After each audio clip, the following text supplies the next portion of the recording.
Jacques Lacan. O Seminário. Livro 7.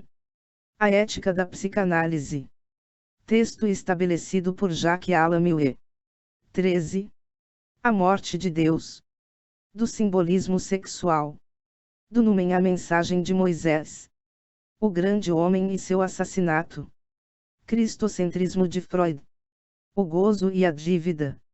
Se quis que vocês tomassem conhecimento do artigo de Sperber, e por ele estar atrelado a nosso trem sobre a sublimação. 1. Não me vou dedicar a uma crítica aprofundada do texto, pois, espero que, após alguns anos de ensino que vocês aqui seguiram, algo deve ter contrariado a maioria de vocês sobre o modo de proceder que ele testemunha. Se suavizada e incontestavelmente interessante, seu modo de demonstração não deixa de ser fraco.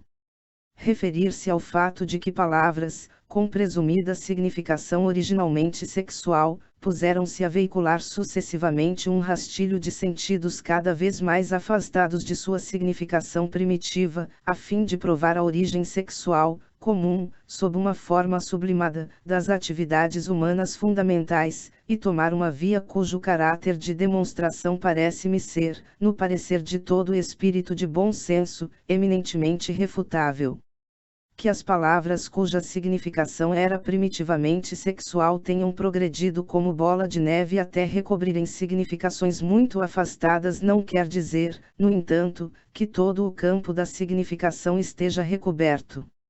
Isso não quer dizer que toda a linguagem que usamos seja, no fim das contas, redutível às palavras-chave que ela fornece, e cuja valorização é consideravelmente facilitada pelo fato de que se admite como demonstrado o que há de mais contestável, a noção de raiz ou de radical, e o que seria sua vinculação constitutiva, na linguagem humana, a um sentido. A valorização das raízes e dos radicais nas línguas flexionais coloca problemas particulares que estão longe de ser aplicáveis à universalidade das línguas. O que seria, por exemplo, do chinês, onde todos os elementos significativos são monossilábicos? A noção de raiz e das mais fugidias. Trata-se, com efeito, de uma ilusão ligada ao desenvolvimento significativo da linguagem, do emprego da língua que, para nós, não poderia deixar de ser muito suspeito. Isso não quer dizer que as observações de Sperber quanto ao emprego dessas palavras, digamos, de raiz sexual, nas línguas, aliás, todas indo-europeias, não tenham interesse. Mas não nos poderiam satisfazer na perspectiva a qual penso tê-los suficientemente adestrado e formado, que consiste em distinguir bem a função do significante e a criação da significação pelo emprego metonímico e metafórico dos significantes. E aí que o problema começa.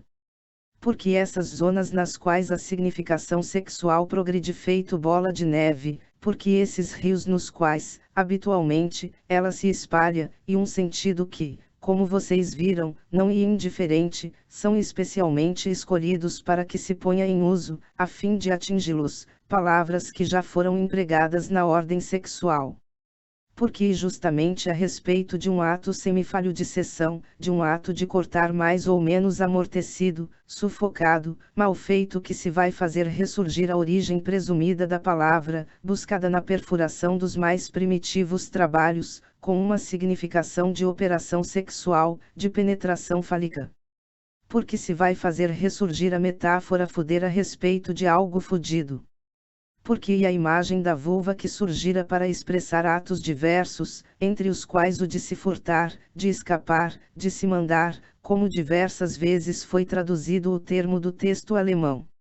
Sobre essa bonita expressão, Tyler, para dizer escapar, furtar-se, se mandar, tentei encontrar a atestação do momento em que a vemos aparecer na história com esse sentido.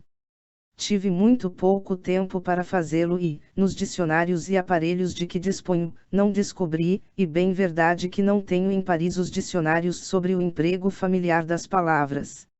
Desejaria que alguém fizesse uma pesquisa sobre isso. Por que será então que, na vida, se trata, num emprego metafórico, de um certo tipo de significação, marcado por um emprego primitivo para a relação sexual? Porque, por exemplo, utilizar tal termo de gíria, que primitivamente teve uma significação sexual, para qualificar metaforicamente situações que não o são. Esse emprego metafórico é utilizado para obter uma certa modificação. Mas, se só se tratasse de ver como, na evolução normal, diacrônica, dos empregos na linguagem, referências sexuais são utilizadas num certo emprego metafórico, isto é, se só se tratasse de lhes apresentar um exemplo a mais de certas aberrações da especulação psicanalítica, eu não teria deixado esse texto ser apresentado aqui diante de vocês. O que mantém seu valor e o que se encontra em seu horizonte, que não é demonstrado, mas visado em sua intenção, a relação radical que existe entre as relações instrumentais primeiras, as técnicas primeiras, os atos mais importantes da agricultura, o de abrir o ventre da terra, ou ainda, os atos mais importantes da fabricação do vaso ao qual dei relevância, etc., e algo muito preciso que é menos o ato sexual do que o órgão sexual feminino. E na medida em que o órgão sexual feminino, ou mais exatamente a forma de abertura e de vazio, encontrasse no centro de todas essas metáforas, que o artigo ganha interesse, seu valor centralizador para a reflexão, pois é claro que há aí uma ânsia, um salto da referência suposta. Constata-se que o emprego de um termo que significa primitivamente coito é suscetível de uma extensão que se presume quase indefinida, que o emprego de um termo que significa originalmente vulva é suscetível de empregos metafóricos de todo tipo. A partir daí se chega a supor que a vocalização tida por acompanhar o ato sexual tenha podido fornecer aos homens o lineamento do emprego do significante para designar, seja substantivamente o órgão, e especialmente o órgão feminino, seja verbalmente o ato de copular. A prevalência do emprego vocal do significante no homem teria assim sua origem nos chamados cantos que se supõe serem os da relação sexual primitiva nos homens, como o são em tais animais, especialmente nos pássaros. A ideia é extremamente interessante. Mas vocês percebem a diferença que há entre o grito mais ou menos tipificado que acompanha uma atividade, e o emprego de um significante que daí destaca um elemento de articulação, ou seja, ou bem o ato, ou bem o órgão. Nem por isso temos a estrutura significante, nada aqui implica que o elemento de oposição que constitui a estrutura do emprego do significante, já inteiramente desenvolvido no Fortda, do qual tiramos o exemplo original, seja dado no apelo sexual natural. Se o apelo sexual pode referir-se a uma modulação temporal de um ato, cuja repetição pode comportar a fixação de certos elementos da atividade vocal, ainda assim ele não nos pode fornecer o elemento estruturador, nem mesmo o mais primitivo, da linguagem. Existe aí uma ânsia. Não obstante, o interesse é de fazer com que nos demos conta por meio de que ângulo poder-se-ia conceber o que é tão essencial na elaboração de nossa experiência e na doutrina de Freud, ou seja, que pode ocorrer que o simbolismo sexual, no sentido comum do termo, polarize originalmente o jogo metafórico do significante. Por hoje deter-me-ei aqui, mesmo que a isso torne a voltar ulteriormente. 2. Interroguei-me sobre a maneira pela qual retomaria o fio, e de onde, hoje, partirei. Pensei comigo mesmo, por ter me dado conta a partir de conversas com certas pessoas, de que não deixaria de ser interessante dar-lhes uma ideia das conferências, conversas ou papos aos quais me dediquei em Bruxelas.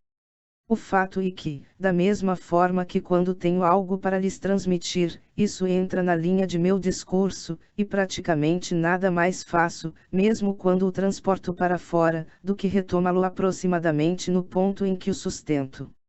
Eu correria o risco de ultrapassá-lo rápido demais ao supor implicitamente já conhecido por vocês o que lá disse eu, o que não é o caso. Há todo o interesse em que isto não seja aqui eludido.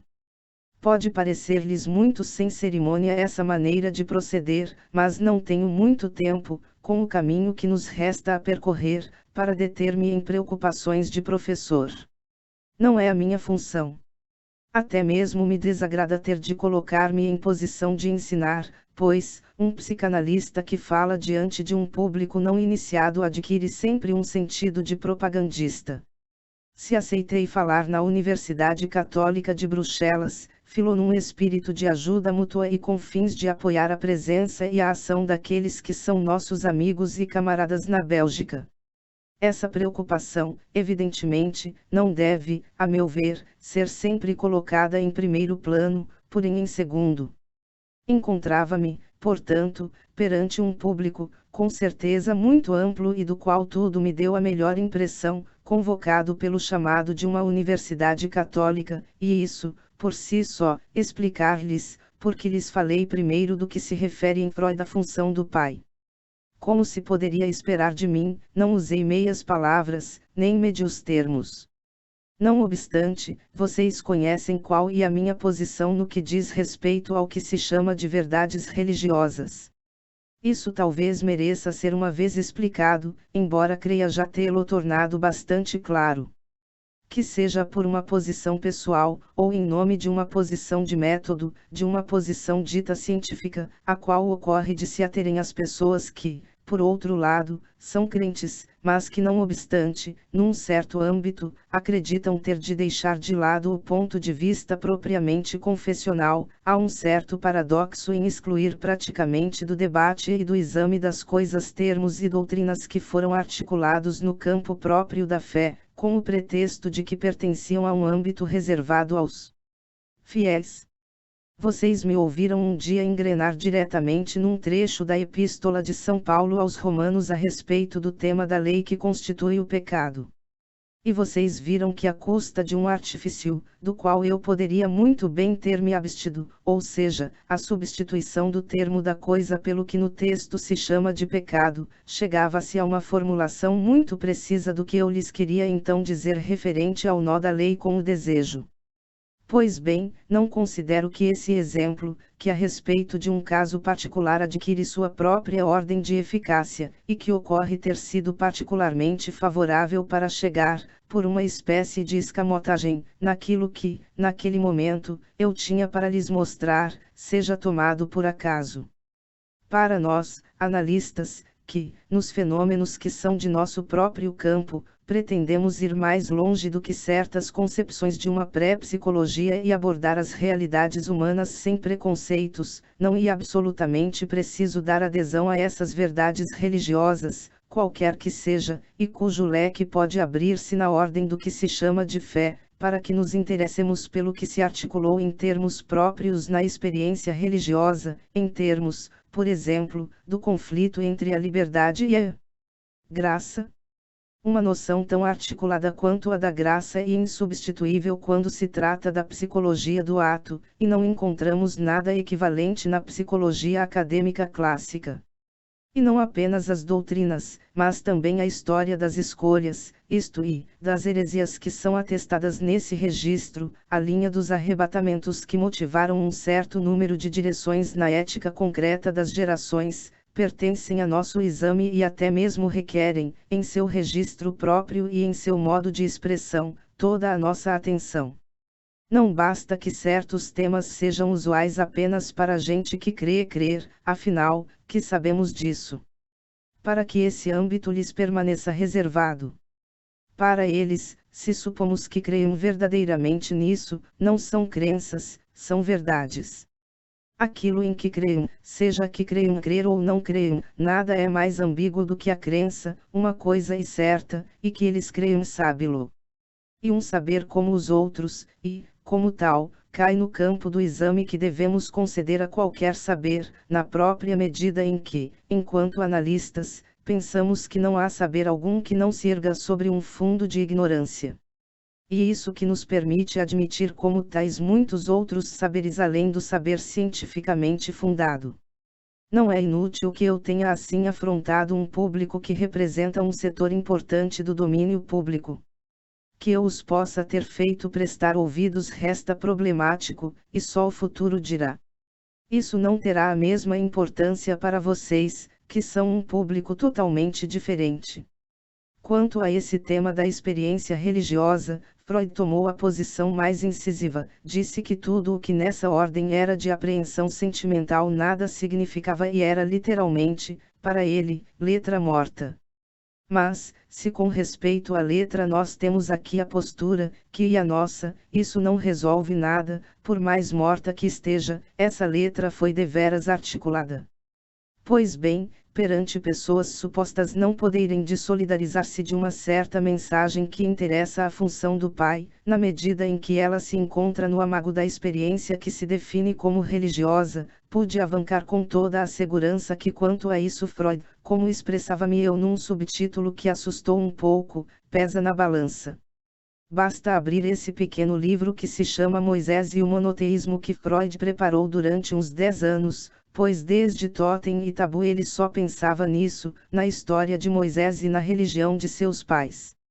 E se não houve o artigo sobre a Spaltung do ego, poder-se-ia dizer que a pena cai-lhe da mão no final de Moisés e o monoteísmo. Contrariamente ao que me parece estar insinuado no que me contaram há algumas semanas sobre a produção intelectual de Freud no fim de sua vida, não acredito absolutamente que ela estivesse em declínio. Em todo caso, nada me parece mais firmemente articulado, e mais conforme a todo o pensamento anterior de Freud, do que essa obra. Ele incide sobre a mensagem monoteísta como tal, onde não há dúvida, para ele, de que ela comporta em si mesma uma relevância incontestável de valor superior a qualquer outra. O fato de Freud ser ateu não muda isso em nada. Para esse ateu que Freud, não digo para todo ateu, avisada dessa mensagem apreendida em seu fundamento radical tem um valor decisivo. À esquerda disso há certas coisas que desde então estão ultrapassadas, caducas, que não podem sustentar-se para além da manifestação dessa mensagem. À direita, e outra coisa. A questão é totalmente clara no espírito da articulação de Freud. Isso não quer dizer que não há nada além do monoteísmo, longe disso. Ele não nos dá uma teoria dos deuses, mas diz suficientemente sobre a atmosfera que se tem o hábito de conotar como paga, conotação tardia vinculada à sua redução na esfera camponesa. Nessa atmosfera paga, no tempo em que estava em plena florescência, o numen surge a cada passo, em todos os cantos das estradas, nas grutas, no cruzamento dos caminhos, tece a experiência humana, e podemos ainda nos dar conta de seus vestígios em muitos campos. Isso é algo que constitui um contraste em relação à profissão de fé monoteísta. O luminoso surge a cada passo e, inversamente, cada passo do luminoso deixa um rastro, engendra um memorial. Não é preciso muito para que um templo se erga, para que um novo culto se instaure.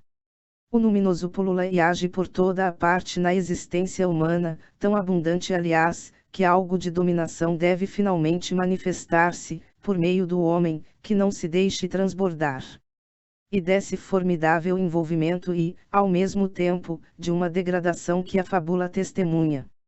As fábulas antigas, tão ricas de um sentido com o qual ainda nos embalamos, temos dificuldade em conceber que elas tenham podido ser compatíveis com o que quer que seja que comporte uma fé nos deuses, vistos serem marcadas, sejam elas heróicas ou vulgares, por não sei que desordem, embriaguez, anarquismo, paixões divinas. O riso dos olímpicos na Ilíada ilustra suficientemente esse fato no plano heroico. Haveria muito a dizer sobre esse riso. Na escrita dos filósofos, pelo contrário, temos o avesso desse riso do caráter derrisório das aventuras dos deuses. Temos dificuldade em concebê-lo. Frente a isso temos a mensagem monoteísta. Como é possível? Como ela aflorou a superfície? A maneira pela qual Freud articula é capital para apreciar o nível em que se situa sua processão. Para ele tudo repousa na noção de Moisés, o egípcio, e de Moisés, o midianita. Creio que, para um auditório como o de vocês de 80% de psicanalistas, vocês devem saber esse livro de cor. Moisés, o egípcio, e o grande homem, o legislador, e também o político, o racionalista, aquele cuja via Freud pretende descobrir no aparecimento histórico, no século XIV a.C., da religião de Akhenaton, atestada pelas descobertas recentes. Esta promove um unitarismo da energia, simbolizada pelo órgão solar, de onde ela irradia e se espalha sobre o mundo. Esse primeiro empreendimento de uma visão racionalista do mundo, suposta nesse unitarismo do real, nessa unidade substancial do mundo centrada no Sol, fracassou. Tão logo Akhenaton desaparece, o formigamento dos temas religiosos se multiplica, mais no Egito do que em outros lugares, o pandemônio dos deuses controla a situação e o leme, e aniquila essa reforma. Um homem guarda a tocha dessa visada racionalista, e Moisés, o egípcio, que escolhe um pequeno grupo de homens para conduzi-lo através da prova que os tornará dignos de fundar uma comunidade que aceite em sua base esses princípios. Em outros termos, alguém queria fazer o socialismo num só país, com a diferença de que, além do mais, não havia paz, mas um punhado de homens para fazê-lo. Essa é a concepção freudiana do que o verdadeiro Moisés, o grande homem, do qual se trata de saber como sua mensagem nos é ainda transmitida. Dir-me-ão vocês, esse Moisés, contudo, era mágico, nem que seja um pouco, senão como e que ele operava para fazer fervilhar grilos e rãs. Isso e problema dele. Não é uma questão essencial do ponto de vista que nos ocupa de sua posição religiosa. Deixemos de lado o emprego da magia, ela, aliás, nunca o prejudicou aos olhos de ninguém. Ao lado havia Moisés, o midianita, o genro de Jetro, que Freud chama também de o do Sinai, de Horeb, e cuja figura, ensina-nos ele, foi confundida com a do primeiro. E aquele que ouve surgir da sarca ardente a fala decisiva, que não poderia ser evitada, como o faz Freud, eu sou, não como toda a gnose crista tentou fazer com que o ouvissem, introduzindo-nos por meio disso em dificuldades referentes ao ser que estão longe de acabar, e que talvez não deixaram de comprometer a tal da exegese, aquele que é, mas, eu sou o que sou, isto e, um Deus que se apresenta essencialmente como escondido. Esse Deus escondido e um Deus ciumento. Parece muito difícil dissociá-lo daquele que, na mesma roda de fogo que o torna inacessível, faz, diz-nos a tradição bíblica, com que os famosos 10 mandamentos sejam ouvidos pelo povo reunido em sua volta sem poder transpor um certo limite.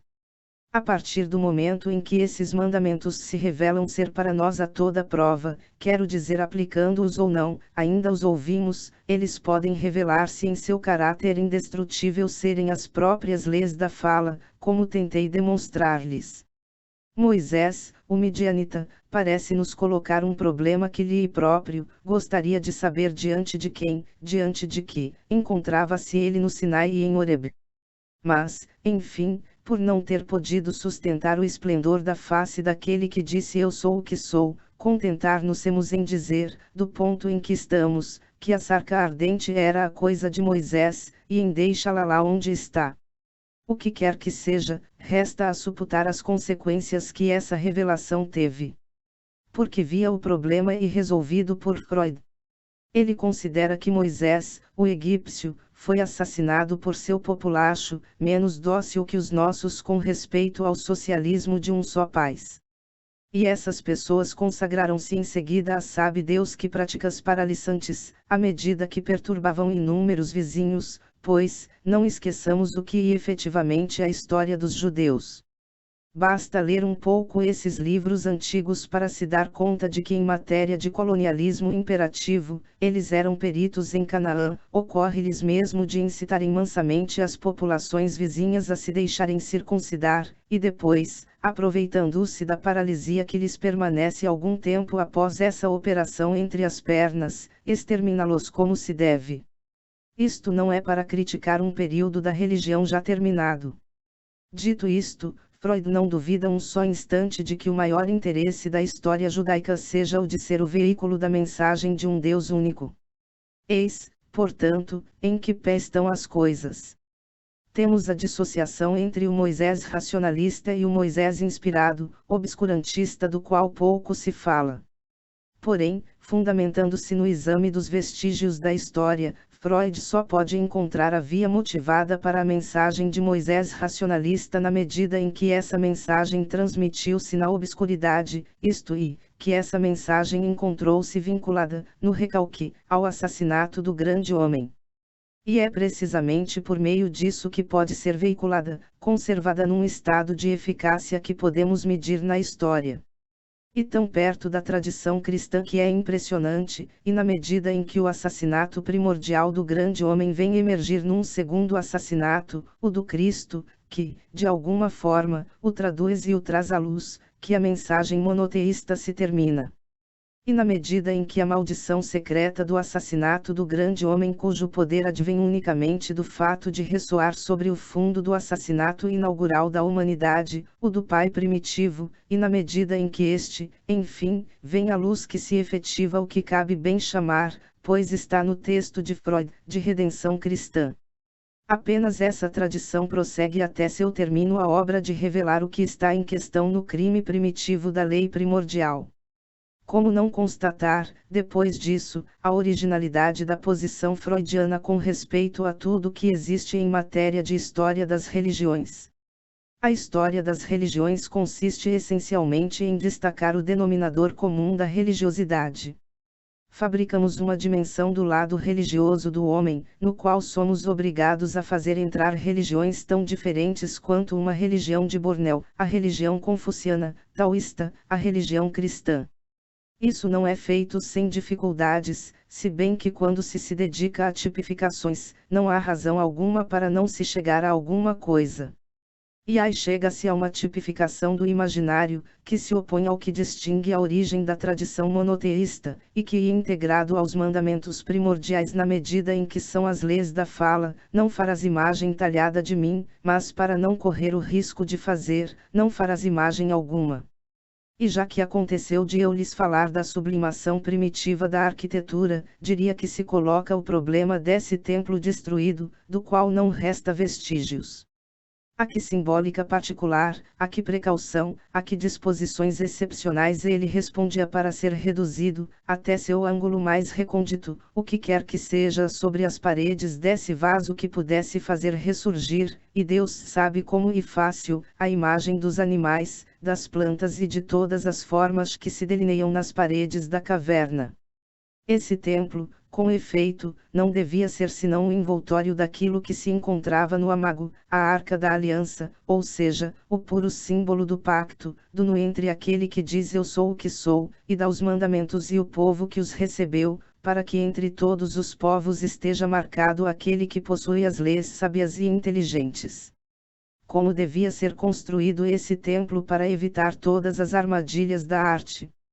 Isso não pode ser resolvido por nós, por nenhum documento, por nenhuma imagem sensível. Deixo aqui a questão em aberto. 3. O que está em questão e que Freud, quando nos fala do tema da lei moral em Moisés e o monoteísmo, o integra plenamente a uma aventura que só encontrou, escreve ele textualmente, seu pleno desenvolvimento e seu acabamento na trama judaico-cristã. Com respeito às outras religiões, que ele qualifica vagamente de orientais, fazendo alusão, penso eu, a toda a gama, Buda, Lao Tse e muitas outras, elas nada mais são, diz ele com uma ousadia perante a qual só nos resta inclinar-nos por mais aleatória que pareça, do que o culto ao grande homem. E desse modo as coisas permaneceram no meio do caminho, mais ou menos abortadas, aquém do assassinato primitivo desse grande homem. Não estou absolutamente subscrevendo isso, mas na história de Buda haveria muitas coisas onde se poderia reencontrar, legitimamente ou não, o esquema de Freud, que por não ter levado o desenvolvimento do drama até o fim, ou seja, até o termo da redenção cristã, que essas outras religiões pararam nesse ponto. Porém, inútil dizer-lhes que esse cristocentrismo singularíssimo e no mínimo surpreendente na escrita de Freud, para que ele se deixe deslizar nisso quase sem se dar conta, e preciso, de certo, que ele tenha alguma razão para tal. Seja como for, ei-nos trazidos de volta ao que para nós é a continuação do caminho. Para que algo da ordem da lei seja então veiculado e preciso que passe pelo caminho traçado pelo drama primordial articulado em Totem e Tabu, ou seja, o assassinato do pai e suas consequências, assassinato, na origem da cultura, dessa figura da qual não se pode deveras nada dizer, temível, temida assim como incerta, a do personagem onipotente, semi-animal da horda primordial, morto por seus filhos. Em seguida, articulação na qual não se detém suficientemente, se instaura um consentimento inaugural que é um tempo essencial na instituição dessa lei, quanto a qual toda a arte de Freud será de vinculá-la ao assassinato do pai, de identificá-la a ambivalência que então funda as relações do filho com o pai, isto é, ao retorno do amor após efetuado o ato. Esse ato constituía todo o mistério. Ele é feito para nos velar isto, que não apenas o assassinato do pai não abre a via para o gozo que sua presença era suposta interditar, mas ele reforça sua interdição. Tudo está aí, e é justamente isso, tanto no fato quanto na explicação, a falha. O obstáculo sendo exterminado sob a forma do assassinato, nem por isso o gozo deixa de permanecer interditado, e ainda mais, essa interdição é reforçada. Essa falha interditiva e, portanto, sustentada, articulada, tornada sensível pelo mito, mas, ao mesmo tempo, profundamente camuflada por ele. E justamente por isso que o importante de Totem e Tabu é de ele ser um mito e, como se disse, talvez o único mito de que a época moderna tenha sido capaz. E foi Freud quem o inventou. O importante é ater-nos ao que a falha comporta. Tudo o que a transpõe constitui objeto de uma dívida no grande livro da dívida. Todo exercício de gozo comporta algo que se inscreve no livro da dívida na lei. E muito mais ainda, e preciso que algo nessa regulação seja, ou bem paradoxo, ou bem lugar de algum desregramento, pois, o ultrapassamento da falha no outro sentido não é equivalente. Freud escreve o mal-estar na civilização para dizer-nos que tudo o que passa do gozo à interdição vai no sentido de um reforço sempre crescente de interdição. Todo aquele que se aplica em submeter-se à lei moral sempre vê reforçarem-se as exigências, sempre mais minuciosas, mais cruéis de seu super-eu. Por que será que não ocorre o mesmo no sentido contrário? Não é absolutamente o caso, é um fato, e todo aquele que avança na via do gozo sem freios, em nome de qualquer forma que seja de rejeição da moral, encontra obstáculos cuja vivacidade sob inúmeras formas nossa experiência nos mostra todos os dias, e que, talvez, não deixam de supor algo único na raiz.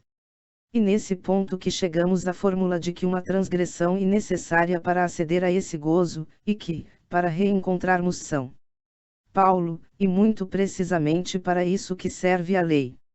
A transgressão no sentido do gozo só se efetiva apoiando-se no princípio contrário, sob as formas da lei. Se as vias para o gozo têm, nelas mesmas, algo que se amortece, que tende a ser impraticável, e a interdição que lhe serve, por assim dizer, de veículo utilitário, de tanque para sair desses círculos que trazem sempre o homem, sem saber o que fazer, para a rotina de uma satisfação curta e tripudiada. Eis a que nossa experiência nos introduz, com a condição de sermos guiados pela articulação de Freud.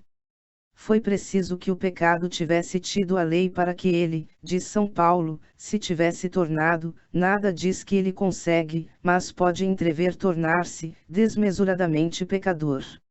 Enquanto isso, vemos aqui no estreito do desejo com a lei. Mediante o que o ideal de Freud e esse ideal temperado de honestidade que podemos chamar, atribuindo à palavra seu sentido idílico, de honestidade patriarcal. O pai de família e aí uma figura tão lacrimejante que lhes agradara, e que lhes propõe um certo ideal humanitário que vibra em tal peça burguesa de Diderot, e até mesmo nas figuras com as quais se compraz a gravura do século XVIII. Essa honestidade patriarcal é tida por nos dar a via de acesso mais comedida a desejos temperados, normais. O que Freud desse modo propõe por meio de seu mito não deixa, contudo, por sua novidade, de ter sido de alguma maneira exigido. A que exigência responde a ele, não é muito difícil de ver. Se o mito da origem da lei se encarna no assassinato do pai, e de lá que são tirados todos esses protótipos que sucessivamente se chamam animal totem, depois tal Deus, mais ou menos poderoso e ciumento, e no fim das contas o Deus único, Deus, o Pai. O mito do assassinato do pai é justamente o mito de um tempo para o qual Deus está morto. Mas se Deus está morto para nós, é porque o está desde sempre, e é justamente isso que nos diz Freud. Ele nunca foi o pai a não ser na mitologia do filho, isto é, na do mandamento que ordena amá-lo, ele o pai, e no drama da paixão que nos mostra que há uma ressurreição para além da morte. Quer dizer que o homem que encarnou a morte de Deus continua existindo. Continua existindo com esse mandamento que ordena amar a Deus.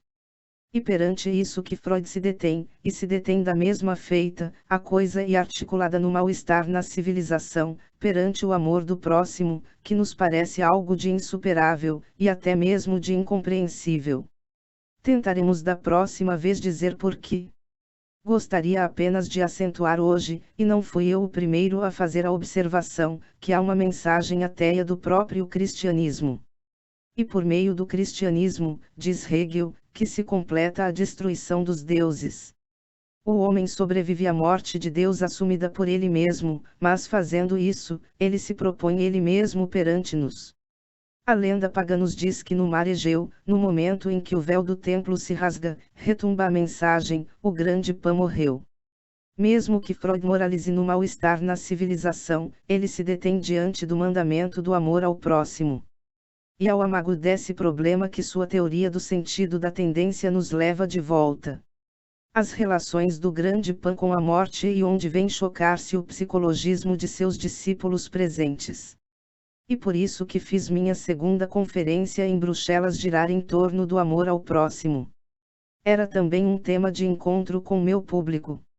O que efetivamente encontrei, dar-lhes-ei a oportunidade de julgar da próxima vez. 16 de março de 1960